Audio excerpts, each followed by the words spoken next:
Fastamai, good evening. I'm Channelle Sukhoo.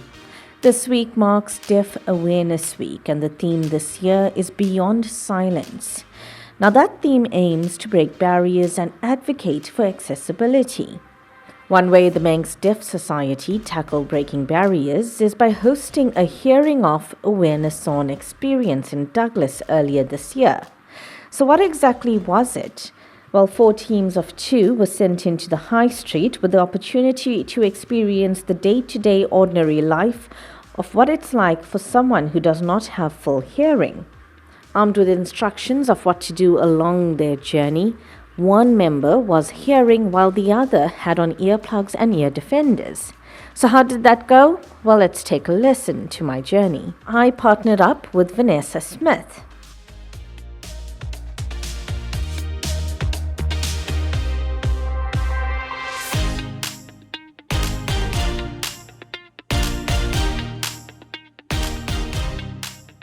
I think if you're a hearing person, you just take it for granted. But all the cues that come to you through your ears, to be without them, the world must be very different. So I'm interested to see how different.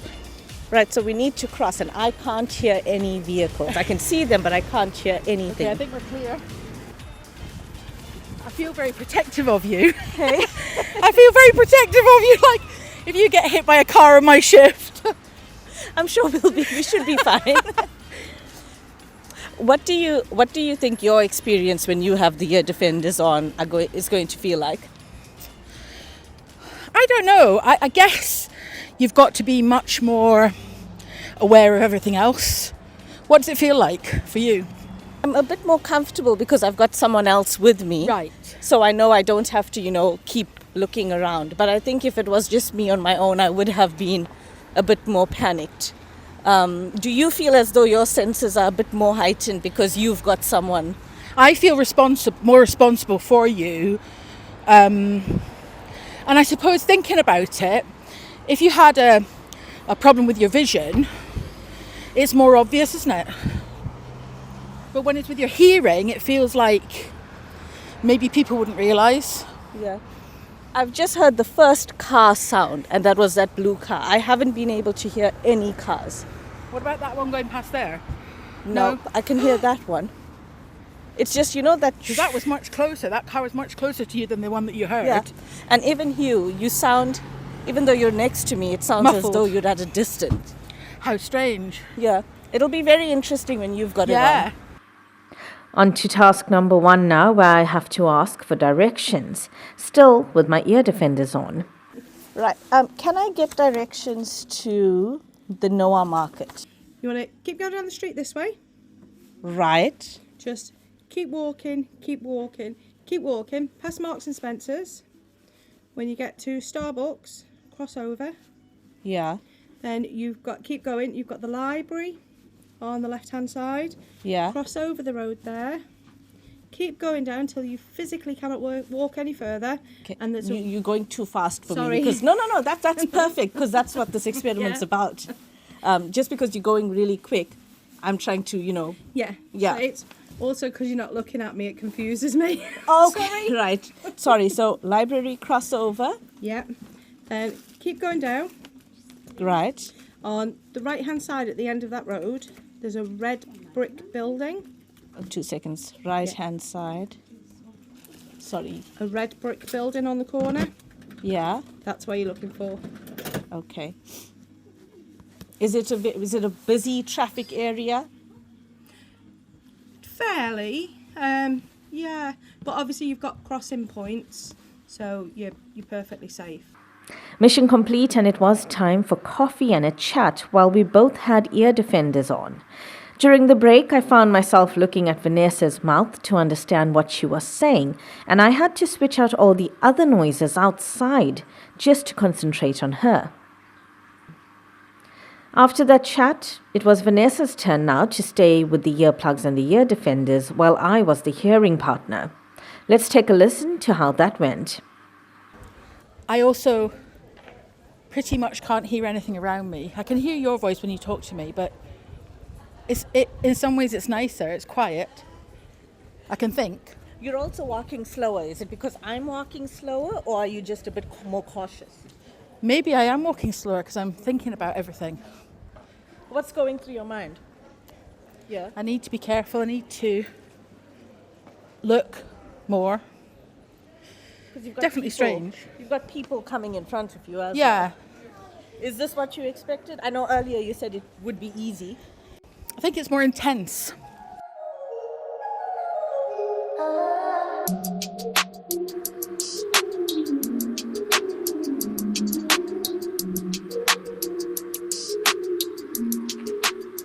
Now it's on to the C terminal where we all met back for a debrief.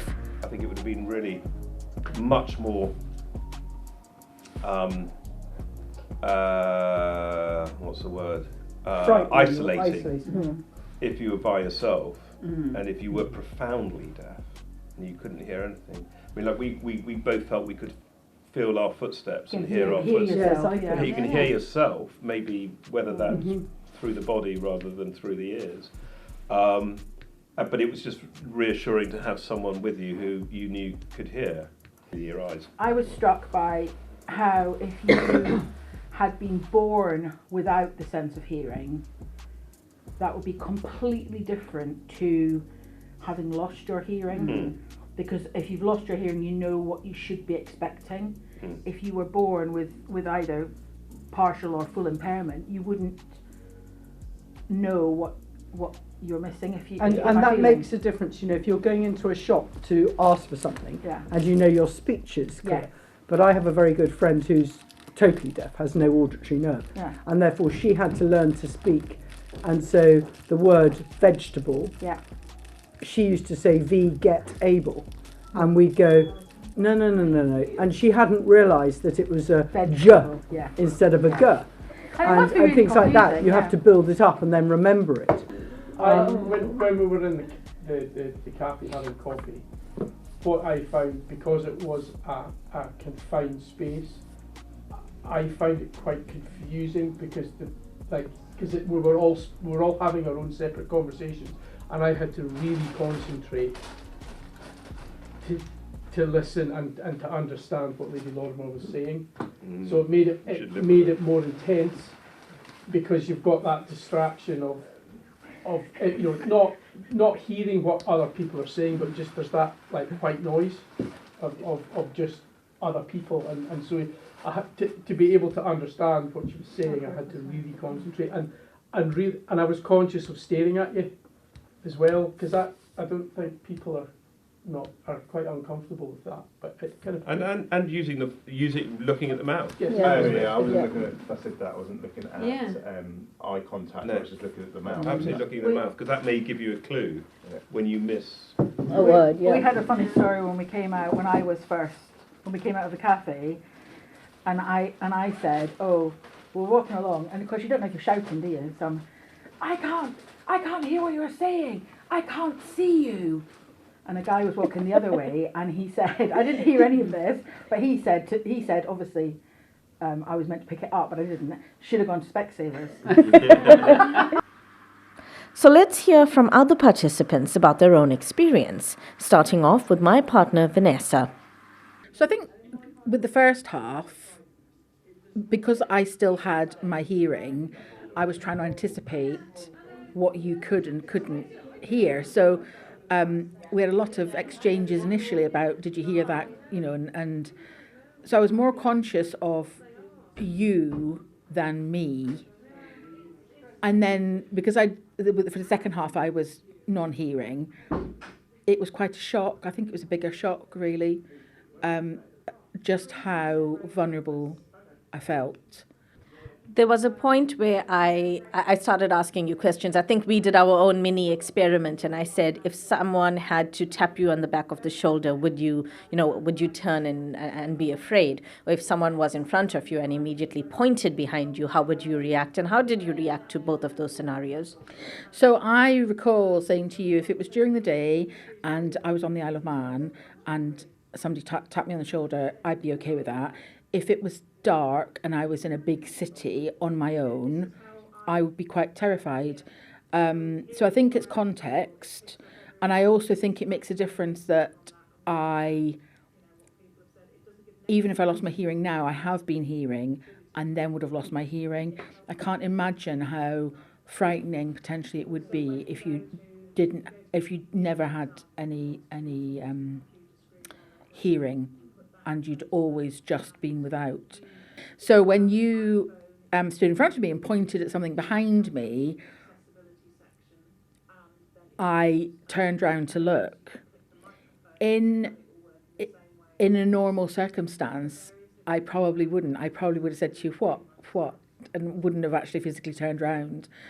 I think the other thing that struck me was that in general, humour is more difficult when you can't hear properly, and you don't pick up on the inflections in people's words, so that nuance isn't there. And I also noticed that you kept watching the area, especially when we were near a busy road. When we were walking through Strand Street, you were looking at the people, but you were a bit more relaxed. But once we got to that busy road area coming up towards the sea terminal, you kept looking, at all different directions. And I think it was a good space before you had to cross, but you stopped and turned immediately just to make sure that it was safe for you to cross. Yeah, I think the lack of traffic noise is alarming. And we were talking a little bit, I remember us talking about electric cars and how potentially dangerous they are if you did have any hearing impairment, because it's amazing how much we rely on that sense of not just what is close to us that could potentially harm us, but that is in our environment. There was a positive that you picked up on the island while we were doing this experiment, though. Yeah, so it was just when we were talking about trying to identify the sounds that we could hear, the crossing, the road pedestrian crossing beeping noise, the pitch of that just cut through. So even despite the earplugs and the ear defenders, you could still very clearly hear that. So that was really interesting. So it's obviously been carefully chosen. I also chatted to Sir John and Lady Lorimer. Yes, and I think the importance of understanding that deafness is an invisible disability. And of course, somebody, you may be engaging with someone who is deaf, but you just wouldn't know that. And particularly if you're not projecting your voice, or you're looking down, or you're looking away, and that may cause some real challenges. And I think that was useful. My father was quite deaf, and I'm deaf in 1 year, both of us from military service, and therefore I suppose I have probably a little bit more understanding about it. But I think it's a really good way of highlighting the challenges, and therefore becoming more cognizant of those challenges that people have to put up with a daily basis. You just don't feel normal. You can't hear things from behind. I couldn't hear the cars very well, so I had to really watch crossing the road. And we were only partially deaf. We could hear some things. It must be much worse if you are totally deaf. I think I would have felt nervous. I think I gained confidence from the fact that I had a partner there who was also looking out for me not to being squashed. I felt okay asking for directions and asking to buy something, and the shop staff were very kind, and I think you would get used to it. But for this experiment, it was nice to have a partner. Did it at any point make you conscious of other people around you? I felt slightly self-conscious wearing the big ear defenders because people were staring. And also perhaps when you're ordering something and you're taking time because you're asking people to repeat and there's a queue building up, and you could feel under pressure then. Through this experiment, what does it show, or does it highlight the plight of those with hearing difficulties and what they face? I know it's something that we all think about and understand, but after going through it yourself, you kind of feel as though you understand it a little bit better? Yes, I think so. I was at university and one of my best friends is totally deaf. So I think probably I'm more aware than other people about how you need to look at the person. Even if you're talking to somebody else, you still need to face the deaf person. But it was good. I wish I'd done it then rather than 40 years later. I used to have to ring an organisation in London and ask them to get a telex machine working in Caroline's house. So I would say, I want to ring Caroline, and could you pass this message that I want to meet in Waterloo Station on Thursday at lunchtime? And they would say, oh yes, just a moment, and then they'd type it all out. And then Caroline would alarm in her house, and she'd type back saying, oh, that's fine, Philippa, I'll see you then. And now you don't need any of that. It was quite awkward. You couldn't ask her, how she was feeling, because you have another person in the middle of this conversation, and it felt awkward. Now you can text, email, do use apps that turn it into words for her as you talk. And so it's easy now, much easier. And now let's hear from some of the organisers. Lucy Buxton is the CEO of the Manx Deaf Society. Caroline Turner is the chairman of the society, while Chris Smith is a road safety manager. It was just a surprise when I come in to see them, and I realised, oh wow, yeah, I think they do understand how they're feeling, because in that too, yeah. Lucy, with this being the first event of this kind, how did this idea come about? What was the need for this? We've been thinking about doing something like this for some time. Hearing loss is a hidden disability. You don't know easily that someone has hearing loss. You can often see if someone has mobility issues because they might have an aid, they might be in a wheelchair or use a walker. They might, if they have sight loss, they might be using a cane or have a guide dog. But for a lot of people with hearing loss, there is no visible, easy to see notice that, someone has hearing loss. And we wanted to raise that with the general public. We also wanted people to start to understand what it is like, for life as us. As Carolyn has said, a lot of profoundly deaf people, and actually people with sometimes moderate hearing loss, do start to feel concerned about going out. They become worried about traffic. They become worried about interactions in shops and cafes. Will they be able to hear? Will they feel silly if they can't understand? So it's giving that awareness to other people and also to shops themselves. What can you do to make yourself be more deaf friendly? Have assistants who look at you, who talk to the customer. Life today is very busy and a lot of people are in a rush. We see that on the prom. So one of the challenges was for people to cross the prom using one of the informal crossings. So those are the ones that are not a zebra crossing or a pelican or other sort of crossing where, you have to press a button and the traffic is forced to stop. How confident do you feel? And generally within the group, people were saying they felt more confident because they had somebody who could hear with them, someone they could rely on just to check that everything was fine. As Carolyn was saying, deaf people, we use our eyes an awful lot. We are very aware and alert of what is going on in front of us and to the side, but that coming from behind, you can feel quite unwary. Now, it doesn't necessarily have to just be, a noisy car travelling up. It could be someone walking a dog on a long lead and suddenly this dog is coming up behind you and it makes you jump. You don't feel comfortable and relaxed. So it was giving that experience to the people today. And I think they all said they enjoyed it, but they all did say that it made them think much more carefully and use their other senses. I'm a retired police officer and I now work in road safety. So doing this today, it was good to be out of my comfort zone. And doing it, it was really discomforting because you feel isolated because you can't hear everything that's going around. You can see in front and to the side, but you can't behind. And it was a little bit like when I was in the police. You're in that heightened state the whole time. And actually, I found it was quite tiring doing the whole journey because you're using other senses.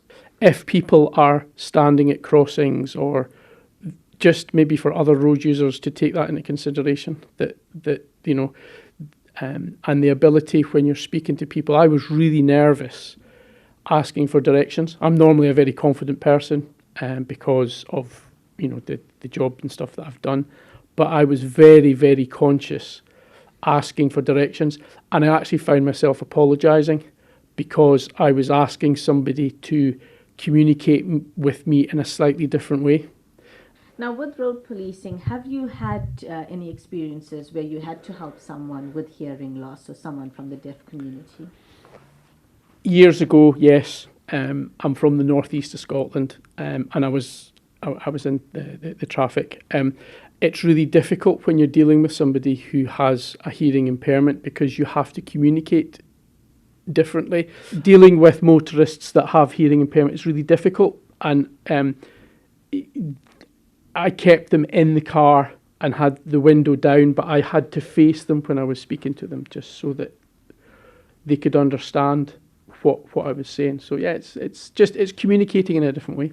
My personal experience with my hearing loss is my husband and I did essentially stop going out together at one point because there was no point going out for dinner, because we would go out, we'd sit at the table, I couldn't be confident I could hear what the serving staff would be telling me were the specials for the day or what was on the menu, so I'd leave it to him. He would sort of, make decisions for me, which I was letting him do because I couldn't make the decision because I couldn't hear what they were saying. The food would come, we couldn't eat because I can't lip read when he's eating, so we didn't have, during the meal conversation, and then it'd be, well, should we go home now? And it's one of the most miserable experiences, so we stopped doing it. Now I've got some other equipment that I work with. I have a personal amplifier, which is like a very sophisticated microphone that I can have, and it means that I'm much more confident at understanding what is going on around me. And one of the things the Deaf Society does is we have this free-to-loan equipment library. So you can try out different pieces of equipment that, might be useful to you either at work or in your social life, again, to give you that bit of life back so you're not feeling as isolated, because mental health issues amongst deaf people and people with hearing loss are generally much higher than in the fully hearing community, so that it is something we're aware of, and we want people to get out and about. Now, it's about 1 in 6 of the population have some degree of hearing loss. In terms of British Sign Language users, there are probably about 10 people on the island who use British Sign Language as a first language. There are lots of other people, bit like me, who will use some sign language at times. COVID was a big learning experience for lots of people. We all stayed in, we all stayed at home. For a lot of people, that was a great thing, because if you don't have to go out and interact with people, you're on your own. That's how an awful lot of deaf people experience life. We resorted to online shopping. Brilliant. I don't have to worry about, am I going to be able to have that conversation at the checkout? The downside of COVID was mask wearing. So if you are a lip reader, then as soon as somebody puts on a mask, it makes the ability to follow what somebody else is saying so much harder. And I was talking with colleagues in audiology, and they were saying they saw a huge uplift in the number of people referring into audiology or being referred by their GP to audiology, because they hadn't realised that they were relying so much on lip reading. It's not until the ability to read the mouth and to look at the facial expressions was taken away that people realised that they were having an issue with their hearing. On average, it's about 7 to 10 years before somebody addresses an issue with their hearing. We would say the sooner you do something about it, the better. Lots of us assume that it is down to people not speaking clearly, children's voices, teenagers mumble, actors on the telly, well, they don't speak like they used to.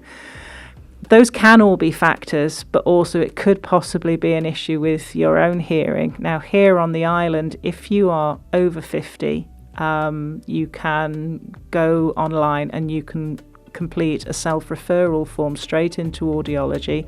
Under 50, you have to go through your GP. There are certain conditions that you have to meet to be able to self-refer, but it makes that whole process a lot easier.